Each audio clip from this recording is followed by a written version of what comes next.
September the 11th, America has seemed locked into its war on terror. One might believe that American diplomatic horizons stop at the suburbs of Baghdad or Kabul. But while focusing on the vestiges of the World Trade Center, the country is secretly preparing for a new conflict, an undeclared war, but one that is the top priority for the intelligence community and the White House. Ahead of Al-Qaeda, more important than the quagmire in Iraq, the Chinese threat, America's new war.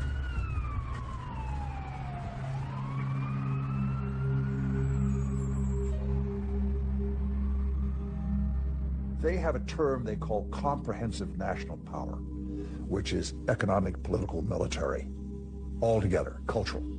And they say this is the essence of China. This is the time for China to rise. Our time has come. This is the Tang Dynasty again. We are a great power. We are a world power. They are playing the old Sun Tzu game, winning the fight without firing a bullet, or that isn't what Sun Tzu said, but win the battle without losing men. That's the best way of winning. And I think they're very conscious of this, but they're willing to fight.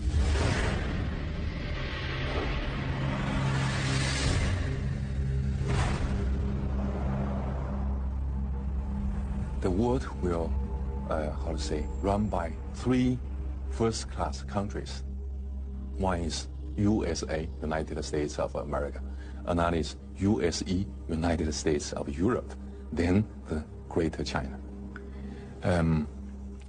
At this point, at current point, I think the possibility to see a USE is very slim. But the USA stay as top one country is something sure, right? And as for the possibility of Greater China, the possibility is something in between. Right? So I tend to think Sino-US relations will be one of the most important bilateral ties in the coming years. And this bilateral tie will decide the nature of international relations in 21st century. If this bilateral tie is confrontation-oriented, then the whole 21st century will be bound by confrontation.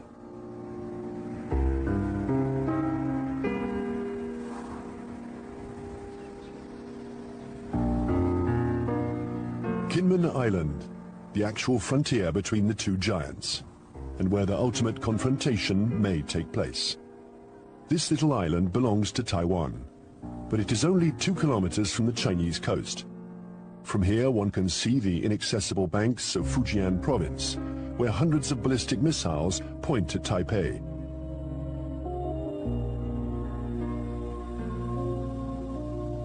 "24 hours a day, for 60 years, Taiwan has been watching Communist China. This island, regularly threatened by Beijing, has been bombarded thousands of times. It has never surrendered.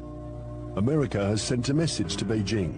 The fall of Kinmen would lead to a direct confrontation. We're in the Strait of Taiwan. It's here that a military clash might one day break out.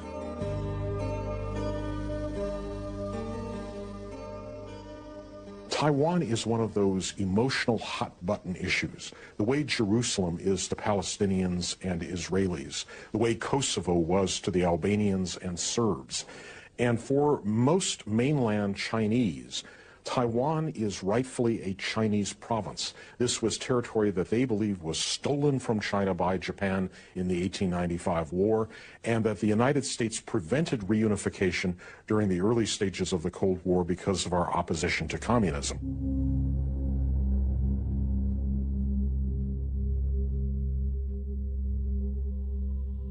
In 1996, here in the Straits of Taiwan, China and America engaged in their biggest military standoff. The ongoing elections in Taiwan annoyed the regime in Beijing, so the Chinese army decided to launch huge military maneuvers to test the Americans' reaction.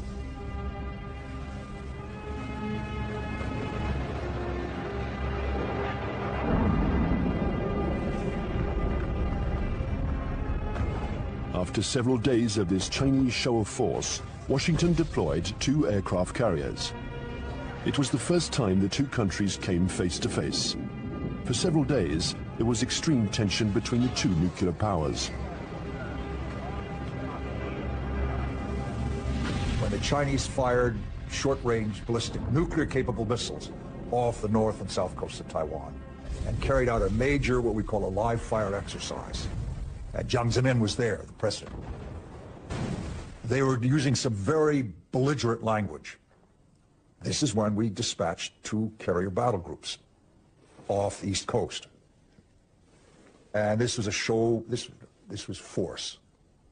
And the matter quickly dissipated.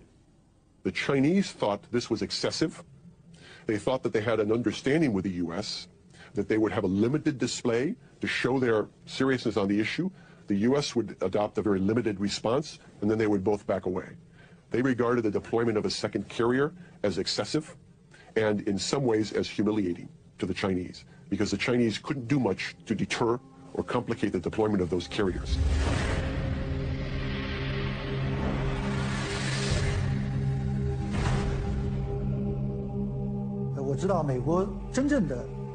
I know this story well, and I can tell you that the truth is very different from the American propaganda. I was there in 1996. The Americans had promised to send an aircraft carrier to Taiwan for Election Day to protect Taiwan. But actually, the only American ship near Taiwan was the electronic spy ship Bunker Hill. And it was more than 200 nautical miles away. And the first American aircraft carrier was 600 nautical miles from Taiwan. So the truth is that the Americans announced that they were coming, but they kept their distance. They wanted at all costs to avoid any incident, and they didn't dare approach our army.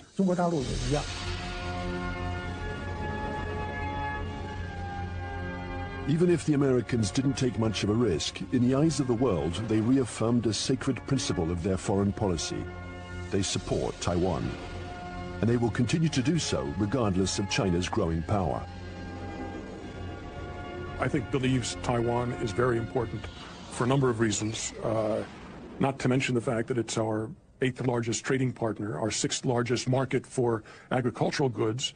It's one of America's most important sources of high-tech semiconductor products.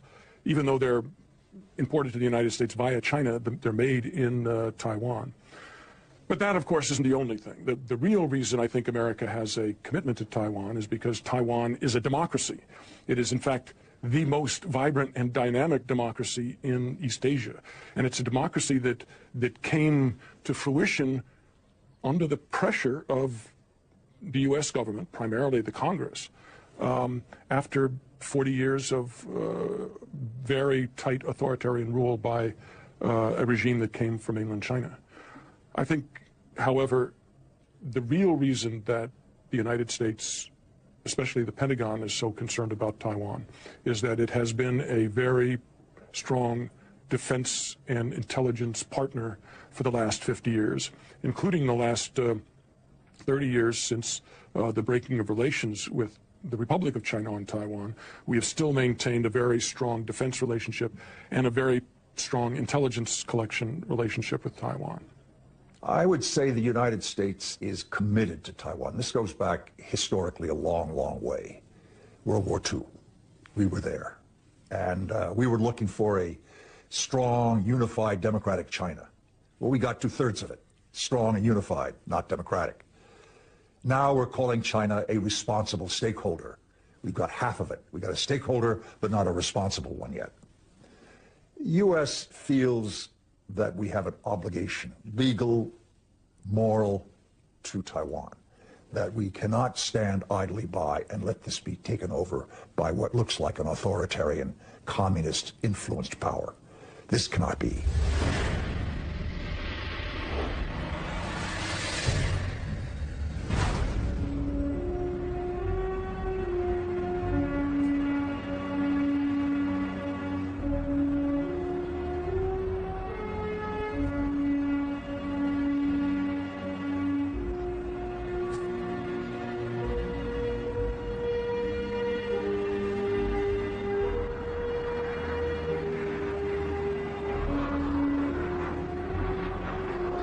Taiwan, an island of 23 million inhabitants, 250 kilometers from the Chinese coast, is today the most explosive strategic issue between China and the United States. Taipei, the capital, flaunts its economic success. It is one of the biggest centers in the world for the electronics industry. A modern city, free, young, and always noisy. In 1895, Taiwan was invaded by Japan. 50 years later, after the Japanese defeat, peace treaties returned the territory to China, a China which was then in the midst of a civil war between Mao's communists and Chiang Kai-shek's nationalists. When the battle turned in Mao's favor, General Chiang Kai-shek, aided by the Americans, took refuge in Taiwan with his soldiers.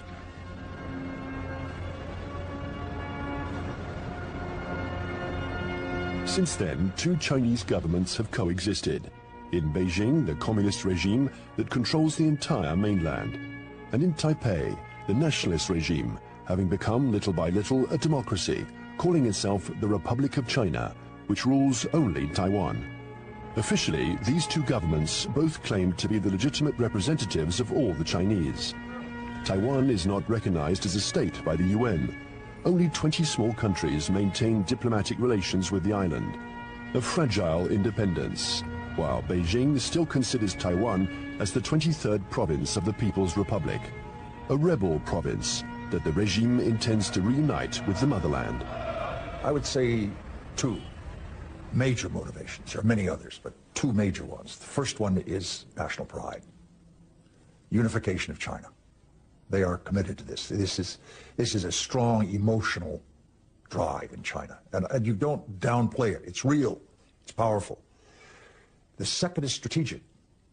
They know through history, if Taiwan is in unfriendly hands, that China is very badly affected. If you turn the globe around, and if you were the Navy commander of the Chinese armed forces, then you will see the only way to protect my coastline is to extend our defense and power projection capability far away from our territory. Why I need to do that? Because the economic center, financial center, education center, production center of today's China is all on the coastline. So the Navy's mission is to make sure that nobody touches this so I can continue to grow. To go out, you have a big stone right there. You can go other places, but there is a stopper, a stone blocking your way, and that's Taiwan. Now, Taiwan depends on the outcome of elections that could change its executive power and stock market risks that can endanger its economy. Beijing, nevertheless, has understood that whatever the mood on the island, especially when it is favorable to political reconciliation, the strategy must never change. Imperturbable, the communist regime continues. On one hand, to offer Taiwan favorable business privileges on the mainland.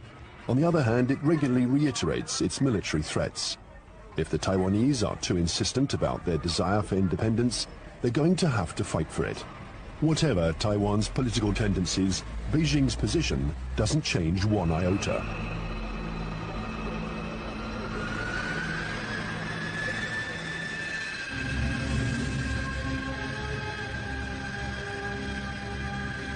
A freeway in the middle of the island of Taiwan. In a few minutes, it has been transformed into a landing strip. The population watches this military exercise. They're used to it. French Mirage 2000 and American F-16 jets land and take off with an enormous roar.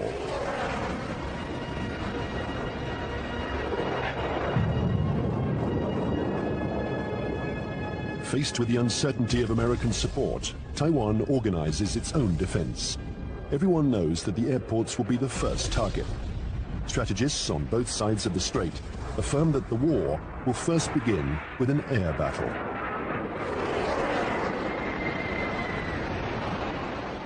I think that experts the world over know that it's very difficult to succeed with an invasion. We still remember Normandy. In a strait like ours, it's what's in the air that will make the difference. And we've always tried to keep a strategic advantage over China, our air superiority. But with the Chinese missiles, this equilibrium has been put into question. They can destroy our airports, and if they are destroyed, we lose our only advantage over China, our air superiority.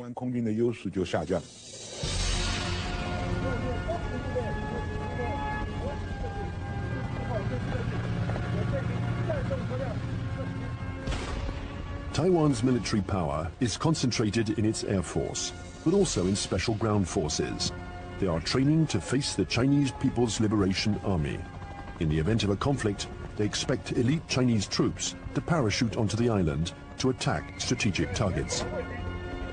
Every Taiwanese people here knows that when the war comes, Taiwan is going to take the first bullet. We are going to take the first bullet, and probably we're going to take the bullets continuing for about 2 weeks until a month, until that the United States coming. And there's no way the U.S. will come here to fight a difficult fight. If they really want to get involved, it's better for them to wait when the Taiwanese people, we are wearing down the Chinese elite troops and give them the huge number of the sacrifice. And then the U.S. can come in and clean out the battlefield and win the easy fight. Everybody in Taiwan knows that.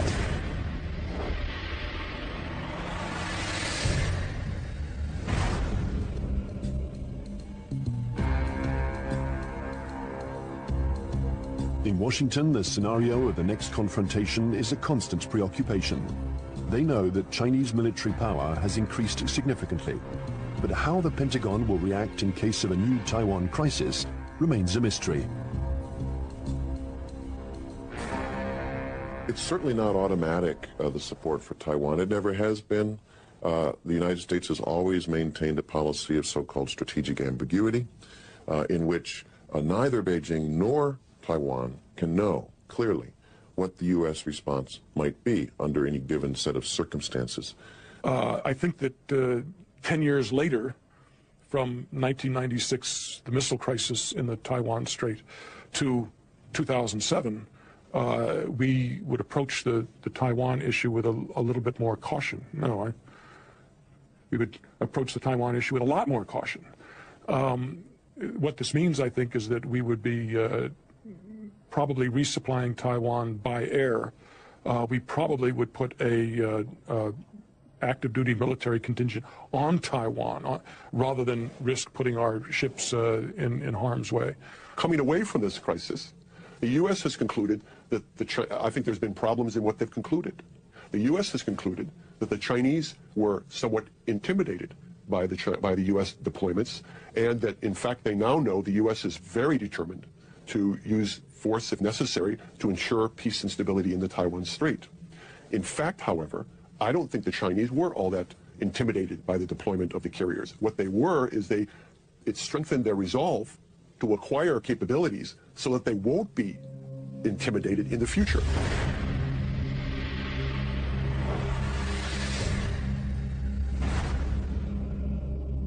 Since the 1996 confrontation between China and the United States around the Taiwan issue, I think China's military modernization speed up.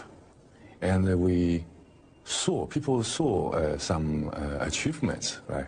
Now China owns J-10. That's the typical third generation fighter. And that made China is the third country that can independently produce the third generation firefighter. I think that's a strong signal to the U.S. side, what achievement on military modernization on Pillar A side. If China's own terminal objective is trying to so-called unify Taiwan by using force to take over, I think their military capability is good enough. But I don't see that, because they're increasing their military budget over the last decade, almost every year, 2-digit, and their budget is not transparent. Some observers calculated, they said, well, in fact, the real number could be triple or double the current budget that they made it public. So why they are doing it? They even, for instance, now they even try to show off they have the capability to destroy the satellite circling around in space. Why they did it? Because they want to show to the rest of the world that we are capable of one day becoming a superpower, maybe overtaking the United States.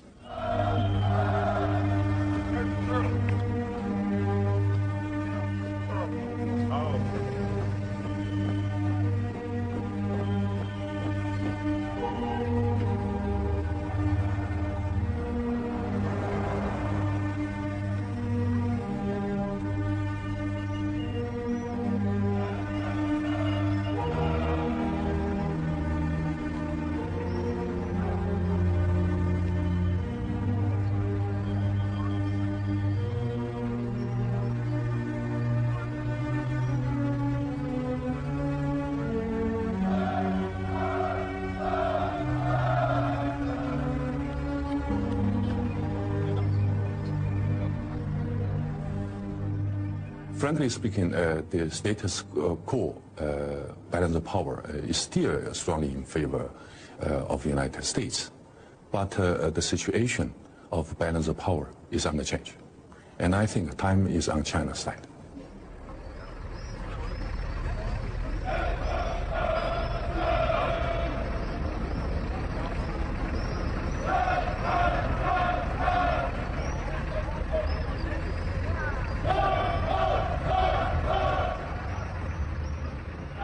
Since the 1996 crisis, the United States and China have often had occasion to test each other's resolve. Small conflicts, sometimes public, sometimes secret, that can be understood today as a pattern of confrontations between the two powers. On May 7th, 1999, in the midst of the Kosovo War, NATO bombed the Chinese embassy in Belgrade. 3 Chinese people were killed. NATO claimed it was a military error. CIA had apparently furnished the wrong maps. In answer to this provocation, the Chinese organized mass demonstrations in front of American embassies.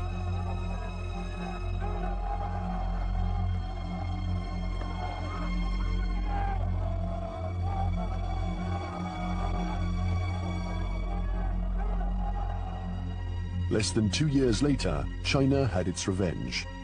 The 1st of April 2001, an EP-3 took off from its base in Japan.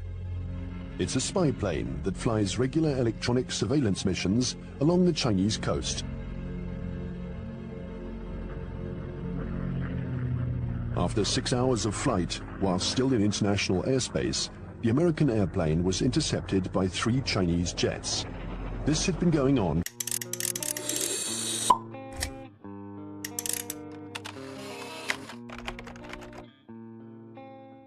for some months. The Chinese planes came within a few meters of the American plane, a little game that the pilots were used to. One of the Chinese pilots was Wang Wei, and the crew of the EP-3 knew him well. He had already shown through his past interceptions of U.S. aircraft that he was willing to take some very serious risks in coming very, very close to U.S. aircraft. They knew him well. Smart Alec, hot dog we call him. He's in the thing and screw you, and he comes up like this. Well, he comes a little bit too close. And the Chinese, again, the propaganda apparatus turns on, and they say, our plane deliberately turned, hit his plane, and it crashed. Your fault. And we said to China, that defies the laws of physics. The U.S. government had already expressed its concern over this to the Chinese government. I think in this instance, he miscalculated, and he allowed his aircraft to get too close, and it struck the U.S. aircraft, and it damaged his aircraft in a way that forced him to crash.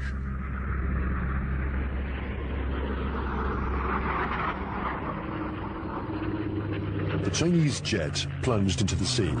Its pilot was declared missing. The EP-3 was seriously damaged. It was forced to make an emergency landing, but the closest airstrip was a Chinese military airbase. The airplane succeeded in landing there, but it was now in Hainan, and the crew was immediately taken prisoner. Our air crew is immune to PRC jurisdiction. For the next 10 days, China and the US would perform a diplomatic ballet, each accusing the other of responsibility for the accident. Beijing refused to liberate the crew. This bought time for their military experts to inspect and dismantle the American airplane, which was jam-packed with secret defense equipment. Oh, they got the equipment from the plane and they studied it and took all these things from it. Yeah, they got something. But I mean, it's no big deal. Finally, 10 days later, a letter from the US ambassador apologized for the death of the Chinese pilot, and the crew was freed. What was left of the EP-3 was loaded onto a huge Antonov transport plane. Direction, the United States.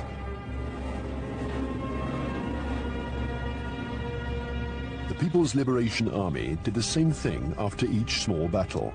They analyzed all American techniques and strategies. It was almost an obsession with Beijing.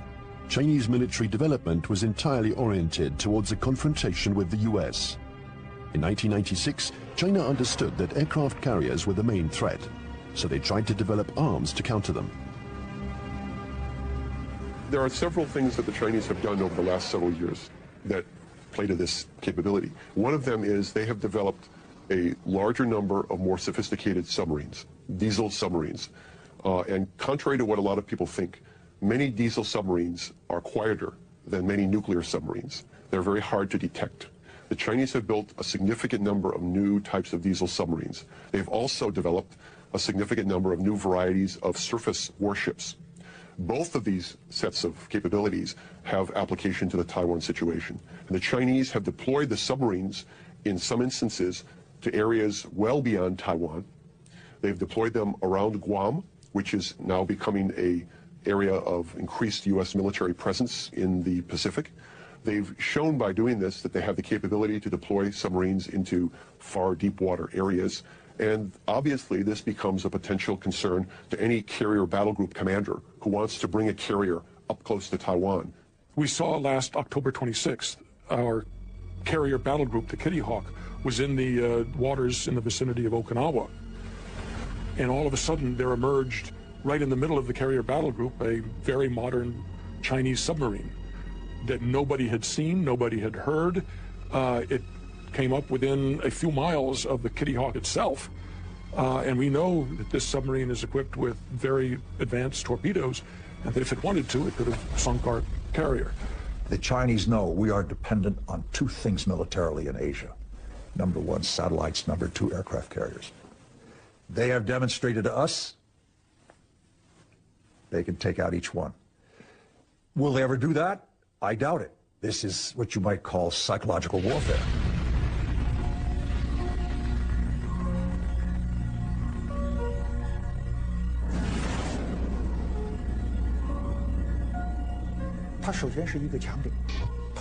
Satellites are an American strong point, but if you look closely, they can also be a weak point. The U.S. relies on satellites to control their entire communications network, and that's a weakness.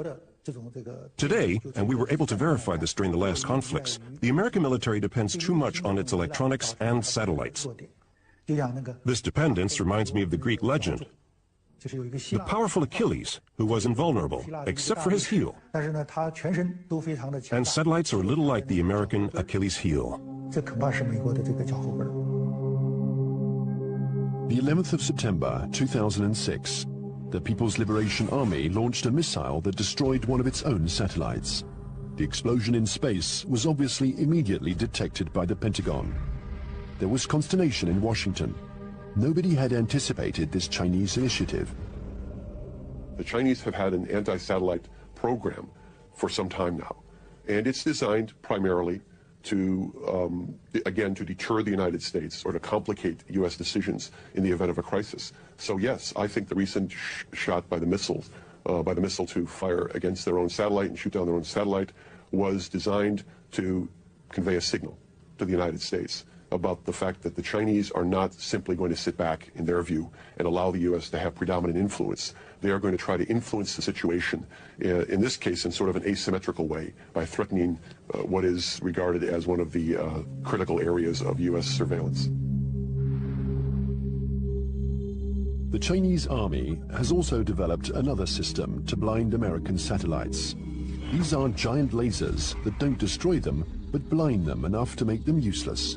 This isn't science fiction, but a technology that is already in use. And then there exists a still more terrible weapon, a weapon that the Americans and the French have already mastered. Its development was a priority for the Chinese army. The Chinese have followed very closely the American dependence on the electromagnetic spectrum, the use of communications and networking among satellites and ships and command systems to fight a war. They saw what happened in the first Gulf War. They saw what happened in Kosovo. They watched Afghanistan. They watched the second Gulf War. And they realized that we are more and more dependent on the electromagnetic spectrum and moving communications back and forth. And an electromagnetic pulse, which is produced by detonating a nuclear weapon, usually fries transistors and stops that kind of communication. An electromagnetic impulse weapon uses a nuclear explosion to generate an electromagnetic wave. When this wave hits boats or planes, it instantaneously destroys all electronic equipment. No one dies, provided they are far enough away from the nuclear explosion. But the American battleships, totally dependent on electronics, would immediately be disabled. The Pentagon report described a nuclear detonated or nuclear generated EMP. I asked people in Pentagon, why don't you say they have conventionally generated EMP? They say, we don't want them to know whether we know them. The conventionally generated EMP is less problematic and it is more useful or more usable, because when you have this EMP, there will be no nuclear fallouts. There will be less international protests. They already have it. Yes, it is like shooting down a satellite, getting the submarine under the aircraft carrier, EP-3 Ensign-off Hainan. It is, look, we mean business. You pay attention to what we're doing. We're publishing the figures that our military budget is going up because we are creating a strong defense against you. China's developing power isn't only military. The regime has understood that it has to make use of every citizen, every business, every organization in its confrontation with the United States. An arms race wouldn't make sense against Washington.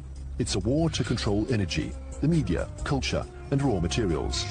And facing an America that overconsumes, that is deeply in debt, and America weakened by its own excesses, China counters with its best weapon, its breathtaking economic growth. The new threat isn't the classic military threat, direct confrontation between one country and another. Today it's no longer guns against guns, airplane against airplane, or tank against tank. Confrontation takes many forms, in many different areas. For example, in finance or the media, there can be attacks in all these areas. The object of these new kinds of conflicts is the same as in a conventional military confrontation, forcing the enemy to accept certain conditions. It's still war, but war today goes beyond this military domain. It's what we call an unrestricted war. One has to learn to decode the battles in this new war. Sometimes they are small events that seem harmless at first. Thus, on February 27th, 2007, the main American stock indexes plunged. Paris had just lost 3%. New York is in an uproar. The cause of this mini crash began with a tornado that originated on the other side of the world, in Shanghai. Suddenly, and with no apparent reason, the stock market there lost 9%, and it took the whole planet down with it. Nobody really understands what happened, but in New York, they pondered the lesson. China had just shown that it could use its new economic power to destabilize its adversaries, above all when they are weakened, like the United States, by the subprime crisis. Beijing uses economy in several ways. First, by influence. Well, in Southeast Asia, worldwide. They invest money when the leaders visit the capital. Then they sign some agreements. The second is what you said. They would only hint at something they might do. For instance, the now $1.2 trillion foreign reserve of China as of the end of March 2007, 40% of them are deposited in the United States Treasury bills. So if Beijing decides to transfer that to euros, it will be very painful for the United States. But Beijing doesn't need to say. It only hints here and there, and Washington feels a big headache. Thus, China and America multiply their battlefields. There is the piracy of Hollywood DVDs, the recall of Chinese toys by American builders, the reception of the Dalai Lama in Washington, the buying up of oil companies by Beijing, hundreds of conflicts. China and America think that they have to dominate in order to survive. The U.S. consumed over 35% of the whole, global consumption, right? 8 times as their population percentage. So they enjoy this position as the only superpower. Then they can get extra resources. So there is a bipartisan support stance for U.S. foreign policy. They will remain as the only world leader in the world. And then they will keep alert against any country, no matter the name of this country, China, French, Russian, Germany, Indian, Brazil, any country that can threaten the U.S. dominance, that will be a problem.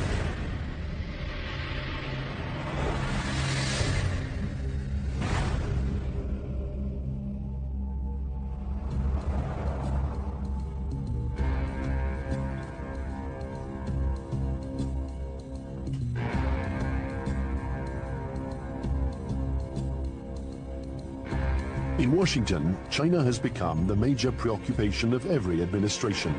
China is a competitor in the realms of economics, media, and technology. World hegemony is no longer measured by the number of nuclear warheads.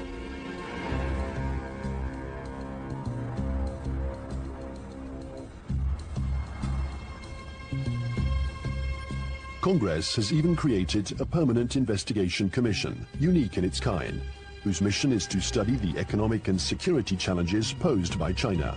Russia never got that kind of attention during the times of the Cold War. There is a global plan for China. They have two. One was started in March 1986, called the 863 program, and one in March 1997 called the 973 program. The first, the 863 program, called the Torch Plan, was a global plan designed to gather and bring to China dual-use technologies that could be used to improve China's technological base and economy and industry while improving its military capacity.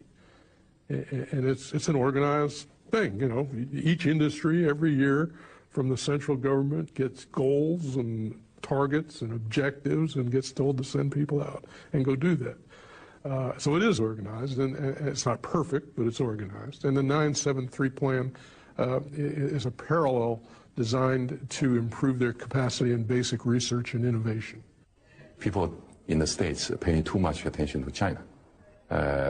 So there are some oversensitive on China. Then this oversensitive leads to a lot of, over-exaggerate conclusion. So that's no good to find the real fact. I think the real fact is that the economic power of China is still far ahead of, far lack of United States, not to mention military power.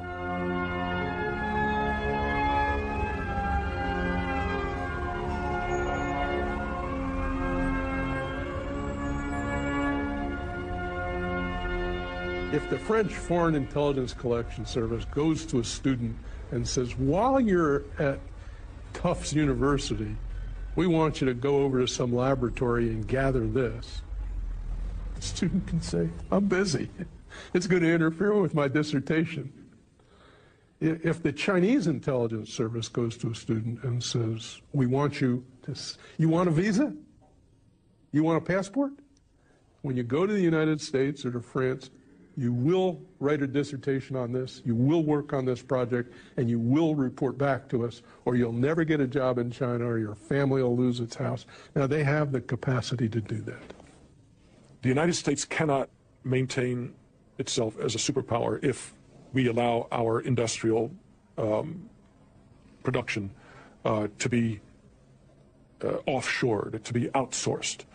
And that's what's happening now. We're finding very large amounts of our basic core industries. And I don't mean just like steel. Steel is one of them, copper, basic, resources. But things like semiconductors. And when we find that our semiconductor industry has gone from 12, state-of-the-art wafer fabs to 3, because more and more are being built in Taiwan and Japan and, well, not in Japan, in South Korea. And in China, if we're allowing our, state-of-the-art, cutting-edge electronic science and technology research and development move to China, we can't survive as a superpower.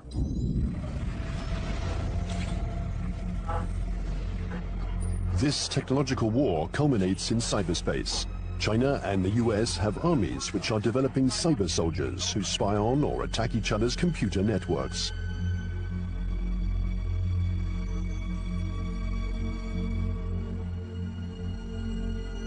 In March 2006, the US State Department decided to buy 16,000 computers from Lenovo, the Chinese company that had just bought out IBM. Some of these computers were meant for networks that circulate secret defense data. Larry Wurtzel and his commission intervened to stop the delivery.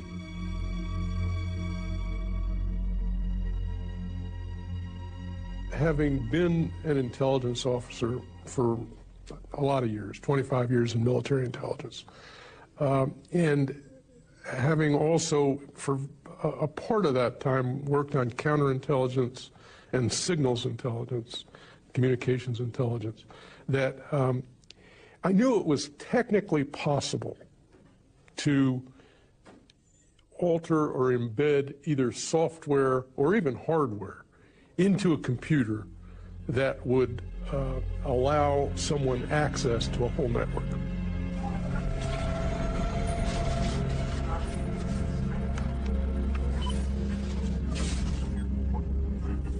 The entire Bureau of Export Controls of the Department of Commerce was attacked and shut down by, turns out, hackers from China.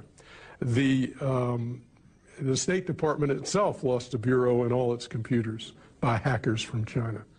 The National Defense University in the United States had its computer systems shut down, and the Naval War College had its computer systems shut down. Other computer systems, government computer systems, have been attacked. And I think General Cartwright, the commander of the U.S. Strategic Command, has recently testified in front of Congress about this. So I knew these things were going on. There's more going on that we learn about on the Commission because we do have access to classified information. I can only say that in many cases, the United States knows these attacks are coming from China and knows that they're coming even from specific organizations in China. But I can't go into the details on who. The war on the internet is as old as the internet itself. And one can't say that this was a Chinese invention.